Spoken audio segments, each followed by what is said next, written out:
Welcome to this explainer. We're going to jump right in today and trace the grand, dramatic arc of ancient Rome. We'll be walking through this massive historical timeline, starting from Rome's mythical birth as a tiny riverside settlement, all the way to its spectacular, world-altering collapse. So let's tackle this historical mystery. How exactly does a tiny, basically insignificant settlement on the Tiber River balloon into an absolute global superpower? Well, it's a fascinating mix of geography, sheer ambition, and organization. The location near the Tiber was obviously great for trade and highly defensible, but, good geography alone doesn't build an empire. Because what Rome actually pulled off was literally unprecedented. At its absolute height, this was an empire that ruled over 50 million people across 3 entirely different continents. That is mind-boggling for the ancient world. They built massive, sprawling cities, laid down staggering infrastructure, and created legal frameworks that fundamentally shaped the world we live in today. And yet, here's the paradox we're digging into today. Despite all that incredible, unmatched power, and despite their highly organized society and disciplined military, the whole thing eventually came crashing down. The empire collapsed. So let's uncover exactly what happened step by step. All right, Chapter 1, From Settlement to Republic. We kick things off in 753 BC. Now, you know the legend. Twin brothers, Romulus and Remus founding the city.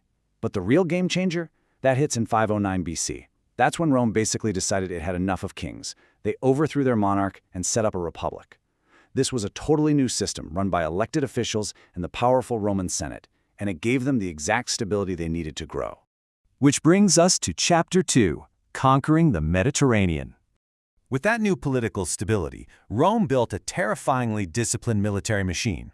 Through some seriously brutal wars, they took on massive rival powers, like Carthage and of course the legendary general Hannibal with his infamous elephants over the Alps. After crushing them, Rome owned so much territory that they literally started calling the Mediterranean Mare Nostrum, which just translates to our sea.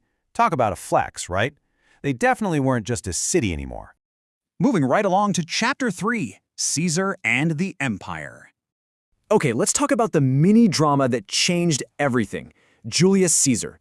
He was a brilliant general, wildly popular for conquering vast new territories. But in 49 BC, he does the unthinkable. He crosses the Rubicon River and marches his own army directly on Rome, kicking off a massive civil war. He wins, naturally, and makes himself dictator for life. But just 5 years later, in 44 BC, he is shockingly assassinated by fearful senators who thought he had way too much power. This sparks a bloody power struggle until his adopted heir, Augustus, finally locks it down in 27 BC. Now, what's absolutely crucial to understand here is the stark contrast. The year 27 BC, when Augustus took over, marks the definitive death of the Roman Republic and the birth of the Roman Empire. It was a total top-to-bottom political transformation. We're talking about going from a state run collectively by elected officials in the Senate, reverting all the way back to being ruled by a single, all-powerful emperor. But here's the twist. This shift to one guy calling the shots actually worked out for them for quite a while. Augustus ushered in what we call the Pax Romana, or Roman peace. And this wasn't just a brief lucky streak. We're talking about a nearly 200-year golden era of stability, immense prosperity, and nonstop expansion across the empire. So that takes us to Chapter 4, Rome at its peak. At its absolute height, Rome wasn't just conquering, they were building. And I mean building on a mind-blowing scale. Over 50,000 miles of sprawling road networks, huge aqueducts bringing fresh water to millions, complex bridges, and of course, stunning amphitheaters like the famous Colosseum. Made with a unique volcanic concrete, a lot of the stuff literally still stands today. This massive infrastructure was exactly how they hard-coded their law, their language, and their culture into the landscape everywhere they went. But as we know, the Golden Age couldn't last forever. Chapter 5, The Great Decline. It wasn't just a single bad day that took Rome down. It was a snowball effect of compounding crises. First off, the empire simply got too enormous to manage effectively. That scale bred wild political corruption. To fund the bloated administration and military, they slammed everyday citizens with crushing taxes, which totally wrecked the economy. Then you get internal civil wars tearing the government apart from the inside, all while external enemies are relentlessly hammering at the borders.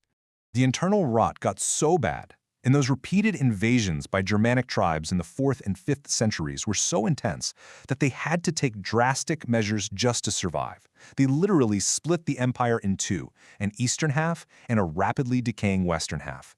The unified superpower was efficiently broken. And then we hit the definitive year, AD 476. That is when the Western Roman Empire died. The Germanic leader Odoacer swooped in and successfully removed the very last Western Roman emperor from power.